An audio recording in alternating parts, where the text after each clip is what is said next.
a parábola do bom samaritano, né, o texto central deste domingo de Pentecostes, mas que na semana de oração pela unidade cristã teve como tema exatamente esse texto, e que é um texto sempre atual, sempre presente e muito relacionado com a presença do Espírito, a ação do Espírito nas nossas vidas.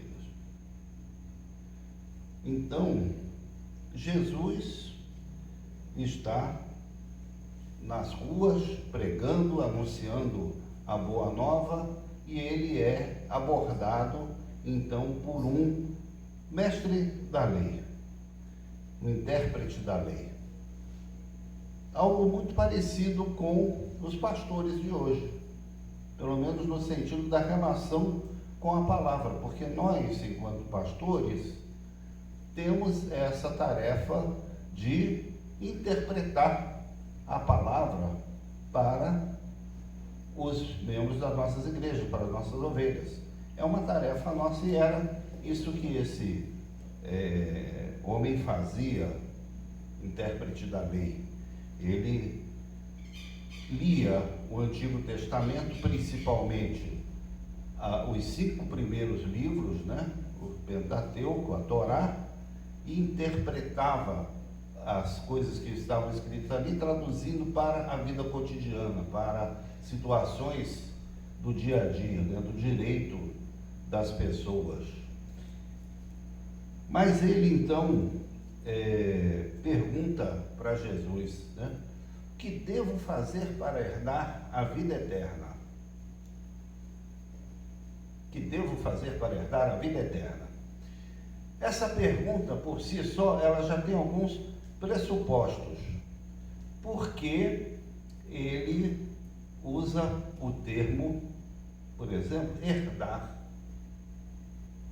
Herdar significa o seguinte: a sua família já possui algum bem, alguma propriedade, alguma coisa, e você, como membro dessa família, com algum grau de parentesco, com algum direito sucessório, você tem a expectativa de tomar posse de alguma coisa que a família possui, um imóvel, um bem, um automóvel, uma participação numa empresa, alguma coisa assim, não é?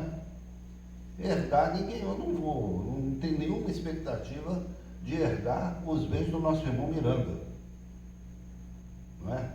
Por mais abundantes que sejam, eu não tenho direito a nada que ele possui.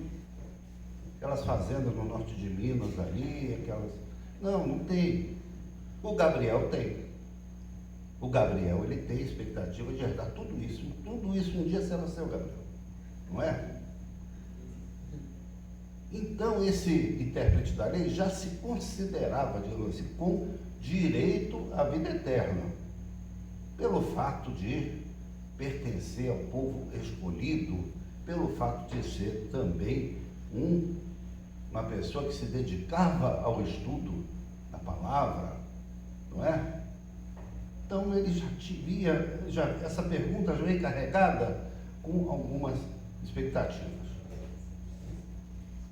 Aí Jesus, então, procura falar exatamente na língua dele, no campo em que ele estava acostumado a atuar. Então ele diz assim, né? O que está escrito na lei? Como você interpreta? Ele se sentiu então em casa e respondeu com aqueles versículos lá de Deuteronômio que são considerados assim o resumo da lei. O resumo da lei. Ame ao Senhor seu Deus com todo o seu coração, com toda a sua alma, com todas as suas forças e todo o seu entendimento, e ame ao seu próximo como a si mesmo. Esses 2 preceitos são considerados o resumo de toda a lei. Então Jesus diz, olha, respondeste corretamente, faz isso e você vai viver, você vai tomar posse da vida eterna. Então Jesus não disse para aquele homem nenhuma grande novidade. Falou coisas que, a princípio, eu já deveria saber como intérprete da lei.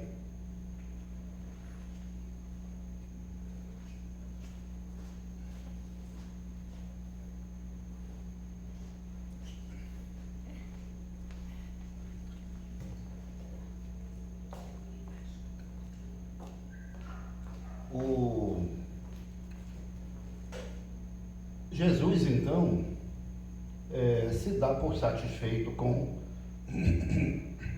esse diálogo, e por ele teria concluído a conversa ali mesmo. Mas o intérprete da lei, obrigado, Mobília, o intérprete da lei não se deu por satisfeito. Ele queria saber mais, ele queria perguntar a coisa com mais detalhes. Por quê? Porque no tempo de Jesus, principalmente, havia todo um detalhismo, uma necessidade de interpretar a lei assim, nos mínimos detalhes, com minúcias, para ter então aquela medida exata de até onde eu deveria ir para dizer que eu estava obedecendo a lei, estava cumprindo, né, os preceitos da religião, e esse cumprimento então me tornaria uma pessoa correta de acordo com a lei.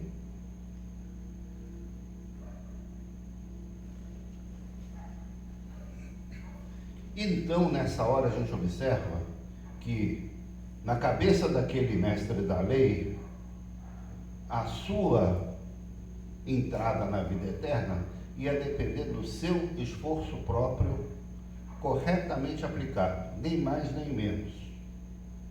Ele queria saber até onde ele deveria ir, então, para, com a sua atitude, com o seu procedimento, ter direito à vida eterna, não é?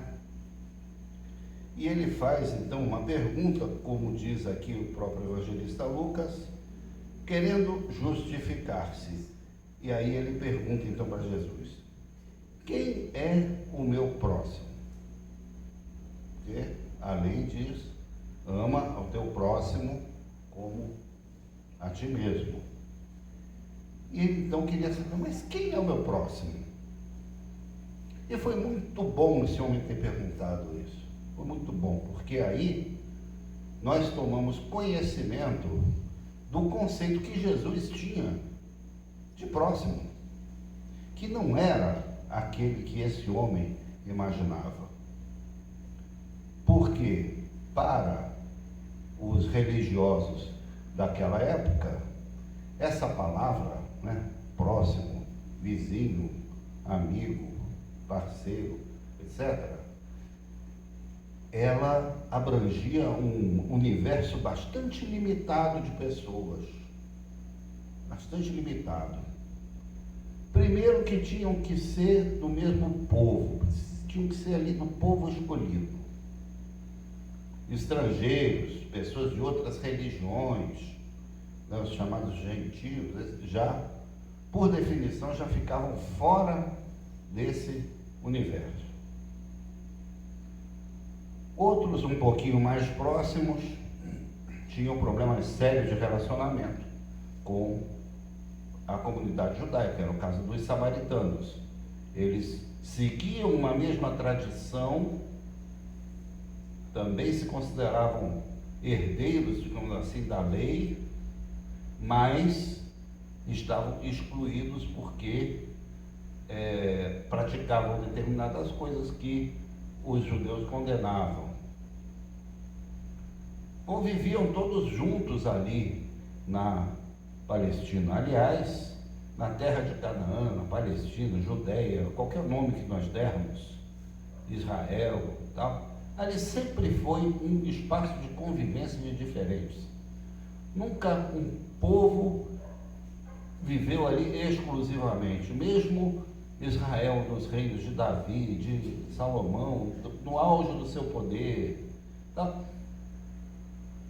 Depois chegaram os gregos, depois chegaram os filisteus. Ali sempre foi um espaço multinacional de convivência, nunca foi monopólio de uma determinada etnia, aquela região. E até hoje é assim. Lá convivem israelenses, convivem palestinos também, árabes, drusos e outros povos, né? Fora os que vieram de fora, da Rússia, da Etiópia, estão todos ali.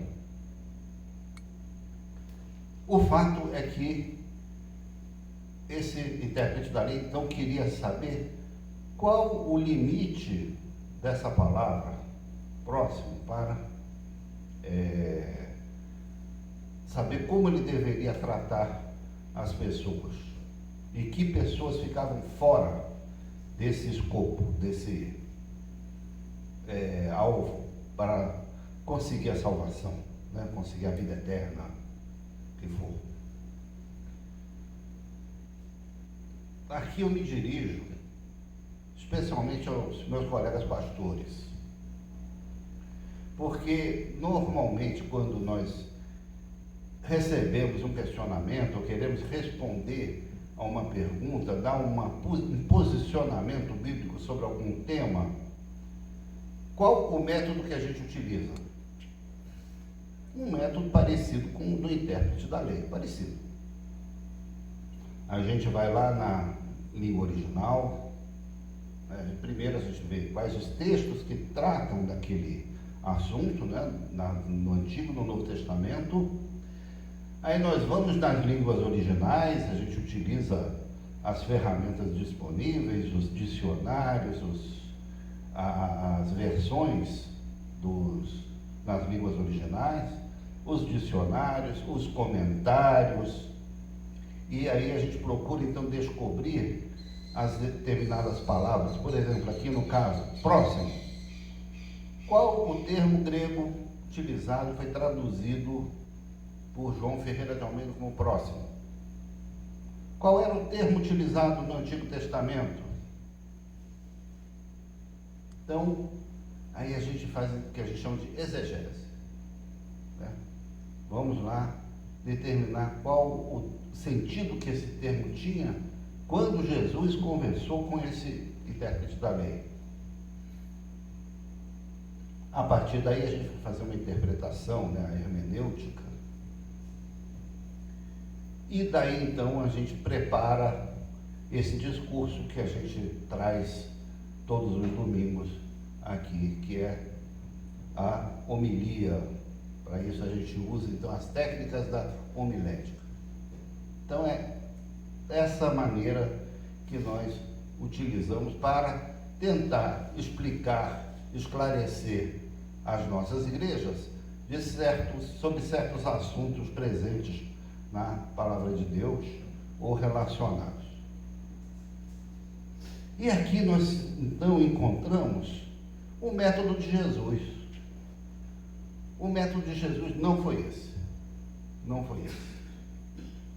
Porque aí Jesus parte não da escritura, não do documento, não da gramática, nada disso. Jesus parte da realidade. Parte de uma cena da vida diária do povo que estava ali, naquele momento, ouvindo essas palavras. E é nesse momento, então, que ele conta a parábola do bom samaritano. É muito conhecida a nossa, né? Certo homem ia de Jerusalém para Jericó, estava transportando alguma coisa, uma bagagem, alguns valores, não é? Dinheiro tinha que se levar dinheiro vivo, né? Então levava-se uma sacola com moedas, e foi assim até a semana passada, porque a semana passada o governo do GDF disse que não vai trabalhar mais com dinheiro vivo no transporte coletivo. Não vai ter mais pagamento de passagem lá, né? 5,50, não vai ter mais pagamento de dinheiro vivo, né?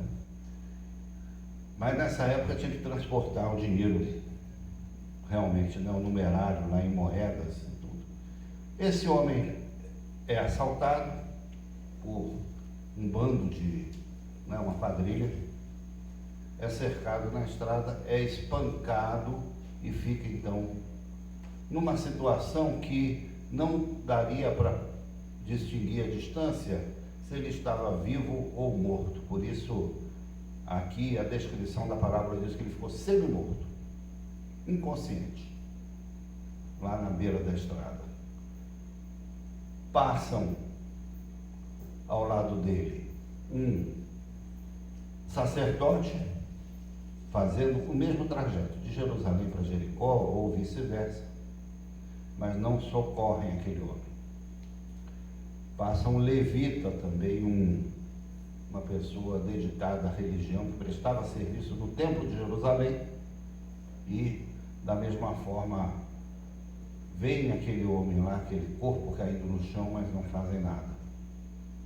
E finalmente passa um samaritano que aqui realmente o socorre. Tanto o sacerdote como o levita tinham, racionalmente falando, motivos para não se aproximar daquele homem. Principalmente se eles estivessem no sentido Jerusalém, se eles estivessem indo se apresentar no templo. Porque se eles estavam indo se apresentar no templo para cumprir o seu turno de trabalho, então eles precisavam chegar ritualmente puros. Então eles não poderiam encostar a mão em um cadáver, por exemplo. Se aquele homem estivesse morto, eles iam perder um dia de trabalho, iam deixar de receber um trocado, porque aquele homem estava ali, eles não sabiam dizer se estava vivo ou morto, não quiseram se arriscar, nem o sacerdote e nem o levita. Então, se alguém perguntasse para eles por que eles não fizeram nada, eles iam dar exatamente essa explicação, em nome da religião. Vejam só, pessoas religiosas, não foram outros bandidos que passaram ali, pessoas de bem, pessoas da melhor respeitabilidade dentro da sociedade, não é? Um sacerdote, um levita. Quem realmente socorre aquele homem é quem? Um samaritano, alguém lá do norte, lá da Galileia, ali da Judeia, daquela região justamente da comunidade que era excluída, que era odiada pela religião de Israel no tempo de Jesus. Esse homem não se preocupa absolutamente com nada, não tinha nada a perder. Se aquela pessoa estava ali morta ou não. Então ele vai lá, socorre, provavelmente constatou que ainda estava vivo, coloca sobre o seu animal, devia estar lá com um jumento, e leva para uma hospedagem, para uma pousada que existia ali próxima à estrada, e toma todas as providências para que aquela pessoa seja cuidada ali. E vejam que coisa interessante, talvez aquele homem nem tenha, depois de recuperado, depois de tratado, depois de restabelecido, talvez ele nem tenha conhecido quem foi esse samaritano, porque não há nenhum diálogo, não há nenhum registro de conversa entre ele e aquela pessoa que estava ali. Ele a entrega ao hospedeiro lá, o dono da pousada, e diz: olha, trata dele aí, e quando eu voltar, eu pago aí o que for preciso, se você gastar alguma coisa a mais. Eu vou deixar uma calção aqui, ó, né? E o que você gastar mais eu cubro depois na volta. Se ele ficou bom antes do samaritano voltar, talvez nem tenha conhecido quem foi que salvou a sua vida, quem foi o seu benfeitor. O samaritano, ele ainda teve pelo menos um envolvimento de passar óleo e vinho nas feridas, porque era o que se utilizava mesmo, né? Tanto o azeite como o vinho tinham mil e uma utilidades, além de comida e bebida. Tinha uso medicinal também.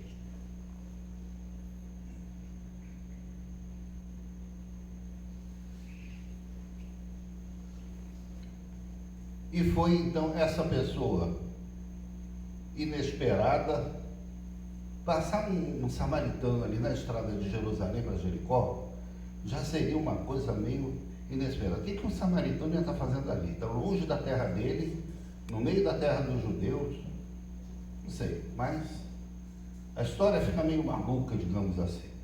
Mas foi a imagem que Jesus quis empregar, porque ela sabia que ia tocar profundamente aquele intérprete da lei. Profundamente. Essa seria a última pessoa que ele ia imaginar que Jesus iria usar como exemplo. Mas, nesse relato, então, depois Jesus pergunta, e essa pergunta que Jesus faz depois de contar a parábola, é que é fundamental. Porque ele pergunta para o intérprete da lei o seguinte: qual dos três, o sacerdote, o levita e o samaritano, qual dos três lhe parece ter sido próximo do homem que caiu nas mãos dos ladrões?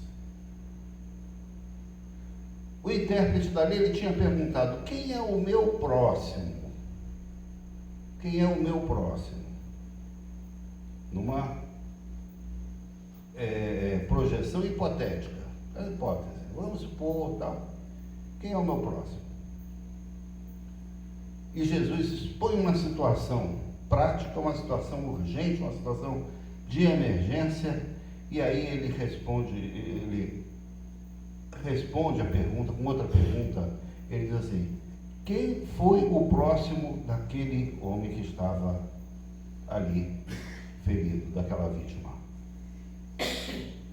Então, a verdadeira pergunta, a pergunta que importa, não é eu saber quem é o meu próximo, quem deixa de ser, mas quem vai ser o próximo daquele que está precisando? Quem vai ser o próximo daquele que está necessitado? Quem vai ter o próximo daquele que está à beira da morte? Quem vai ser o próximo? Sem qualquer previsão, como numa multidão. Qualquer um desses aqui pode vir a ser meu próximo. Ou eu, na realidade, posso vir a ser o próximo dele. Porque as pessoas estão precisando de próximo. Não sou eu que estou precisando de próximo para garantir a minha entrada na vida eterna. Não é, a lógica não é essa. A lógica não é essa. A pergunta que Jesus faz é: quem vai ser o próximo daquele que, na nossa realidade, na nossa vivência, estando a nosso alcance, que a gente vai ajudar? E aí a palavra próximo, ela é bem interessante, porque ela é bem literal. É quem está perto da gente. Quem está perto da gente. Pode ser que não, pode ser que seja uma pessoa longe. Hoje nós temos rede social, nós temos, um alcance muito maior. As redes aproximam as pessoas da gente, Eu posso vir a ser próximo de alguém lá do outro lado do mundo, lá em Gaza, lá na Rússia, lá no Rio Grande do Sul, lá não sei aonde. Então, não se trata de fazer uma tabela de pessoas que uma tabela de pessoas que se encaixam em um determinado conceito abstrato de próximo.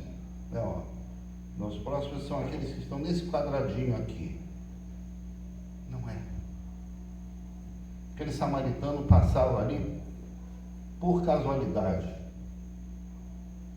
Ele não tinha a menor intenção de ajudar alguém que ele encontrasse no meio do caminho. Mas quando apareceu alguém precisando, ele abriu seu coração, ele abriu a sua bolsa, ele se dispôs a salvar aquela vida. Então, ele foi próximo do outro, não é? Essa reflexão mostra, então, como é que muitas vezes nós, quando estamos expondo a palavra, quando estamos interpretando conceitos da palavra para nossos irmãos e irmãs, a necessidade que nós temos de estar atentos ao que está acontecendo ao nosso lado, o que está acontecendo na nossa vida, o que está, enfim, né? Para a gente ter esse verdadeiro sentido das coisas, que é o sentido que Jesus dá, então, nesse caso aqui, a palavra próxima. Que Deus esteja nos iluminando, que Deus esteja abrindo a nossa mente, a nossa visão, para a gente perceber quem perto de nós está precisando de um próximo, e nós sermos, então, o próximo dessas pessoas. Amém?